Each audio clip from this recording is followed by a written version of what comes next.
Well, so we have to look at what the stories are on the front and back pages of the newspapers. But as always, we try to get as communicative and interactive with you as many times as we can within the 3-hour period as we bring you the show. And on the platform WhatsApp, we have the number 0560 800,000 for you always to be communicating with us. And can't see you is my tab, by the way. Oh, it's your tab, isn't it a tab? You use a what can I say? What do you need? No, this is mine. That's what somebody said. I'll get to that message. We've got a message from Angela. I love your message, by the way. Angela says, I know you'll be jealous. Simple dresses never go out of fashion. You always look simple and presentable, and that's good. Keep it up. Good morning to all teachers, Angela says, and Angela is in Golokwati. And on the Living Covenant story, Angela says it's a very sad story. In fact, lots of you are sending us messages on that. So let me, pull up a few. Living Covenant is gone. Who is now going to arrest and expose since he is Anas's also secret? Hey, did we say that? Was it part of MFS earlier story? This is Brighton Mankasim saying Living Covenant is not dead. He still has some unfinished works. All right. More messages on WhatsApp. Ahmed in Boko says the Bolga Boko Road needs not to be talked about again. I know why you say that. Is it so terrible? You've talked about it, nothing is happening. This man was asking for help from various institutions, and what have they done after his death? What great people we are in a country. Allah have mercy on us. Razak in Ketakrachi in the Volta region sends that. Okay. This one says, good morning, Roland and Mama V. My name is Samuel. I'm a physically challenged graduate of the University of Education. Whenever I'm currently not employed, all that matters to me now is a job, and he loves the AM Okay, this is show. what we can do for you. Just give us a text back. Tell us what certificate you have, what your competences are. We'll see how we can also help you. You never know. You never know what we can do. A final one before we take the newspapers. Good morning, Mama V and all workers of Joy News. Good morning to you. Please, when will this corruption stop in our nation, Ghana? Why? Because politicians are taking over the country. Dixon from Akachi, the hometown of Mama V. Oh, Dixon, sorry to disappoint you. I come from Angloga and not Akachi. All right, so now enough of the hometowns. Let's do what we have on the front and back pages of the newspapers. On the front page of the Daily Graphic, we have something about banks. Okay, Mama V. So 6 banks to sue Legon over unpaid loans for hostels.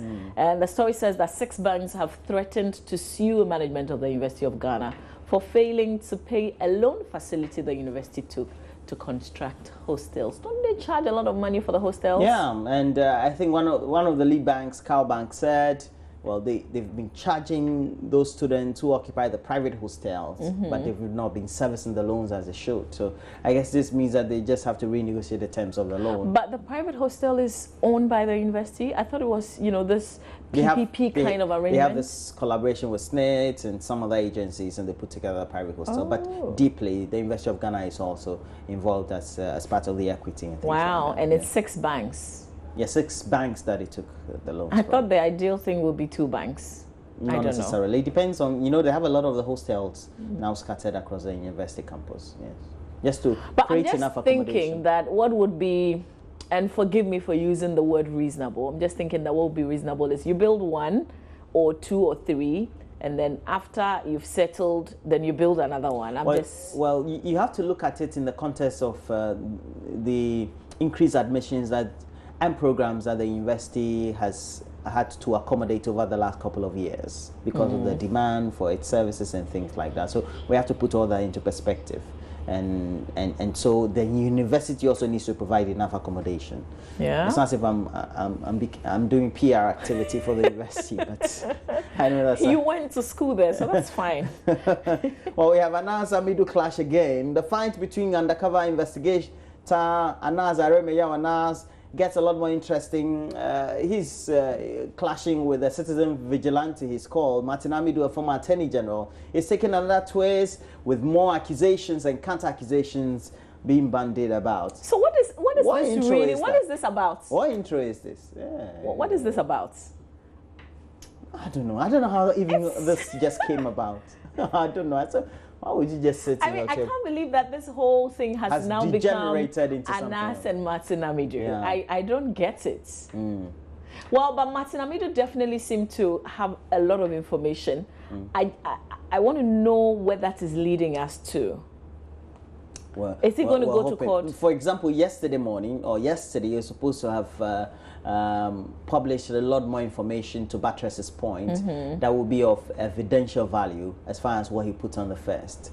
Reading the content of what he put out yesterday, I don't think that's evidence enough. He was only challenging whether Tiger Eye was a private company, limited liability for profit or not. And if he had the clearance from the Ministry of Interior. I think that was a non-starter. But his revelations are also legitimate.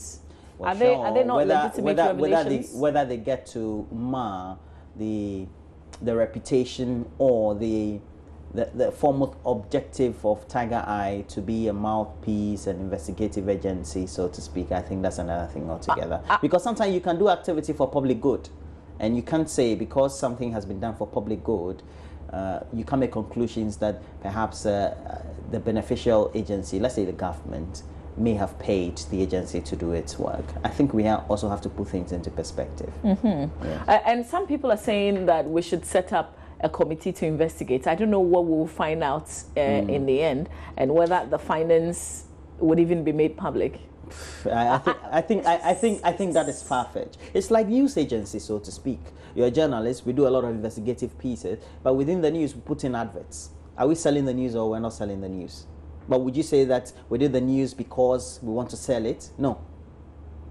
You do pieces on corruption and things like that. But within the news, you take a break, you take adverts and things like that, which is paid for. But you did the news for public good. Yeah, so it's sometimes we have to put that into perspective. I mean, that's how I think. Well, one thing though, there's more to come, because the man, it looks like he's got a lot more. Yes. And when we have something on the political parties though, and the general secretaries are in on this morning. Yeah, they say give us timetable for 2016 elections. That's a call from the general secretaries of 4 political parties. I won't get the details here, but definitely when you grab the paper, you get the details as to who the 4 general secretaries are. And they're calling on they're actually appealing to the Electoral Commission to give them a timetable for the 2016 elections.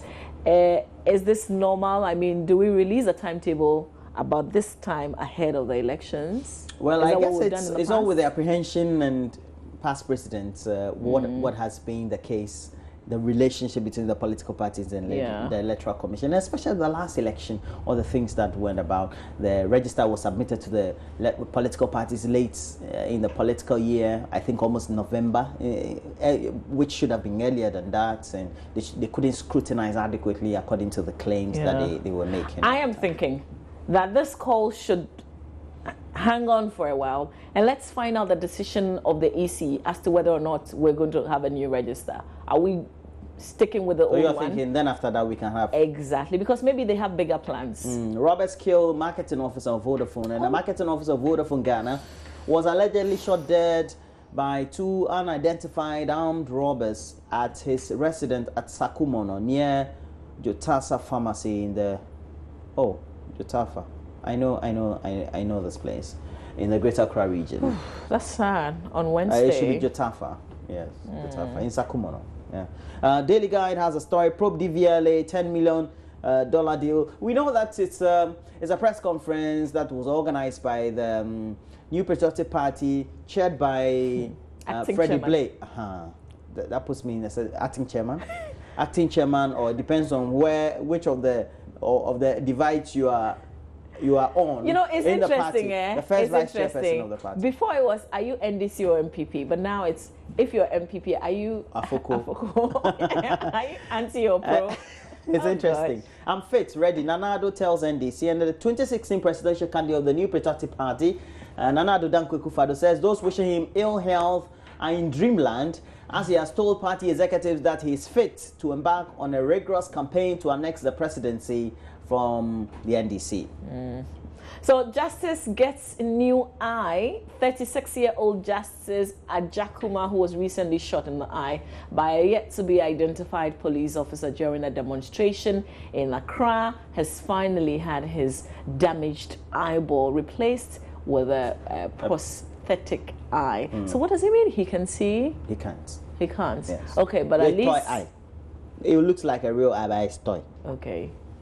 All right. You But do at least understand? he, But but at he least can he see doesn't you. have plaster on But he it. can see you, but it will be like, look me, look Landon. So when he turns, this one can't move. The prosthetic one can't move. So you see that one, he'll be look me, look London. It'll be good squinted in a but this certain is good. This is better than the plaster on the complete eye. It'll be good to have a chat with him. This is cool. Today newspaper has a story. Chop at Nooks as audit report indicts executives. We also have rejects NDC MPP in 2016. Dr. Indu merges Ghanaians. We have Business Finder has on the front page query over oil revenue. Experts suspect abuse, and monetary policy rate to remain unchanged. And we were told that it's still going to remain unchanged, 17.4. All right. Interested in any of the papers? You know where to go. Go to the newsstands and grab it. But let's do the story on myjoyonline.com. Bring back Afoko, or I would never stand for NPP position. That brings us to your issue. Are you on Afoko or are you on this? I think he's on Afoko. Sammy Crab, remember he's been in and out. He hasn't really been around for us to get his views, but now he's speaking. He says, and he is actually the second vice chair of the NPP. He's vowed not to contest for any position in the largest opposition party again if the decision to suspend National Chairman Paul Afoko is not reversed. And this is a quote. Me, Sammy Crab, I will not put myself for any position again, he told Joy News' Kwachi Afrenuyama. I don't know, but maybe brace yourself, because I hear there's an action even on the General Secretary. So this is not the end yet. Can you go?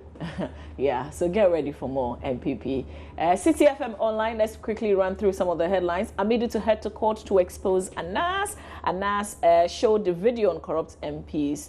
And so what? Lawyer calls Amidu's bluff.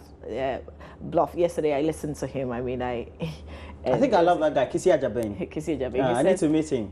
He was sounds like a nice guy. He says he went to Accra Academy with either Martin Amidu's cousin or something, and he had always admired him, even in the law school, and he couldn't believe that he was. Oh, but he's way a junior to Martin Amidu, so. Sometimes. No, I get it, but you know, this was in his analysis. I don't know. Where are the lawyers? At least we have one on our show today. We'll see where he stands on this one. Okay, so let's do the Africa page on the BBC, and then we'll read a couple of your messages before we wrap up here. BBC now, migrants drown as EU leaders meet. Oh, Charlie, we won't stop trying to go to Europe. So 14 migrants drowned in the latest boat sinking as EU and African leaders gather in Malta to discuss measures to stem the flow of people into Europe. They should just open their doors, because we won't stop trying to get into their country. Yeah. It doesn't matter the aid I want to they go give to us. Europe next month. To migrate. Oh, South African police jailed for murder. What's that story about? It says 8 former South African policemen are sentenced to 15 years in jail for the barbaric killing of a Mozambican taxi driver who was dragged behind a police van. That's barbaric indeed. Who does that? Shame on them. Are those the police officers? Yes, they are. Really? Okay. They've been jailed. See, when you're in Ghana, you should be happy. They've been jailed. Okay, so if you're interested in any of the stories, you know, you can just go onto the sites. But Roland, let's share more of your messages. This is Gonga Muhammad Ali Gonga from Chereponi, says Miss Mama V and Mr. Roger. Okay, that would be Mr. Roland. More grease to your elbow for your good services to the nation. God richly bless you. God richly bless you. Good services to the nation. Well, we'll get paid for it. I was just going to say. We get paid, yes, we do. Okay, let's see. This is on Dumso. For Dumso, only God can save us from it. But if you leave it to our politicians in Ghana, they will play political football with it. We need prayers in Ghana to solve our challenges. That's funny. Yeah, thanks for the message. Yeah, political football. Okay, this one says, Roland, you are my, I guess, role model, and I'm always inspired by you. From Razak Bimbisco. Roland, you're the best. Thank you, You're the best. Razak. Please That's kind of you. It's 6:21 a.m. that you sent, but you said good evening, Joy News. That will be good morning, Joy News. Okay, but we'll read details of that a bit later. More on what is related to what we're doing this morning. These days, Roland is holding your tablet too much. Why? That'll be the last message. Is he the CEO of your tablets? At the all the same. Thanks for the good work you're doing. Love you all. We love you too. It's from Domatiara. In the Western region. Well, let me tell you this. Oh, no, don't say anything. Yes, it's my tablet. Thank you very much for observing that. Vince Eswofo in Kumasi says, is the budget being read tomorrow? Yes. Can't wait to know the financial position of the country after the high inflation rate early this year. Yes, the budget is being read tomorrow. And you have to stay glued to tomorrow. this very channel. We'll bring you a lot more. And I'm sure we'll do some preview on it tomorrow morning before. This one says, life's all but a stage. Fare thee well, living covenant. On that note, we will have to pause and bring you sports because Babatando is in with sports. After that, we're going to continue sharing more of your messages with us. Don't forget, we're talking Habitat Fair later this morning, and it's World Diabetes Day on the 14th, which will be on Saturday. We've got a conversation around it here on our show today. Okay, so to stay on, we'll have a lot more for you. As always, make sure you get interactive, and on WhatsApp, we have the number 0560 800,000. Always get interactive. We'll read some of those messages to you. But as well, you can get onto mainstream social media on Facebook, Joy News on TV, which has a link on our Twitter handle at Joy News on TV. We've got a sweet message from Awi James in Senchi. I can only say thank you. All right, we're taking a break. We'll be right back.